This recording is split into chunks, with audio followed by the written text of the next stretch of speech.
कसं आहे बघितलं की भीती वाटते का नाही? मला पण बघितल्या भीती वाटली होती. आपल्या हॉटेल शिवशाही जवळ ही कुत्रा आलं होतं. प्युअर जर्मन शेपर्ड या जातीची ही फिमेल आहे. पण राव बिचारीचं डोळे गेले दोन्ही पण डोळ्यानं काही दिसत नव्हतं तिला.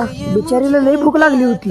धडपडत अन्नाच्या शोधात फिरत होती. आईला माणूस पण किती वाईट आहे ना. तिच्या चांगल्या काळात तिचा फायदा घेऊन असल्या वाईट काळात तिला असं सोडून दिले की ती बी काय बी करा. इथलं कर्म इथंच फेडायचं आहे ती. त्यामुळे रांड्याच्या असलं काही करू नका.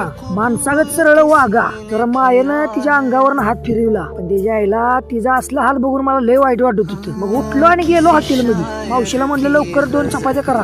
मावशींनी पण लगेच चपात्या करून दिल्या. गडबडीनं फास्ट मध्ये गेलो ती आणि कुठेतरी जाईल म्हणून. पण नाही राव, झाडाखाली तशीच बसली होती. तिला राव नीट चालायला पण येत नव्हती. आईला ही अशी वाईट वेळ कुणावरच देवानं येऊन दिली नाही पाहिजे. बिचारीचा हाल बघून लय वाईट वाटत होतं. आणलेली चपातीला खायला दिली, पाणी बिनी पाजलं. तेव्हा कुठे जरा ती शांत झाली. माझं मला जरा चांगलं वाटलं. खरंच राव कोणी असं अडचणीत असेल तर तिला चांगल्या मनानं मदत करा. खरंच आपल्या मनाला एक वेगळंच समाधान मिळते. खरंच मनापासून करून बघा आणि मग मला सांगा. माझे मित्र पशुवैद्यकीय डॉक्टर विराज पाटील यांना मी फोन केला.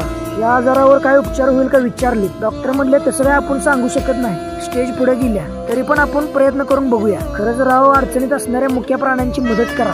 पुण्य मिळते की नाही काय माहित नाही, पण मनाला समाधान मात्र लय मिळते बघा. परत माझ्या एका मित्राने याला सांभाळायला नेलं.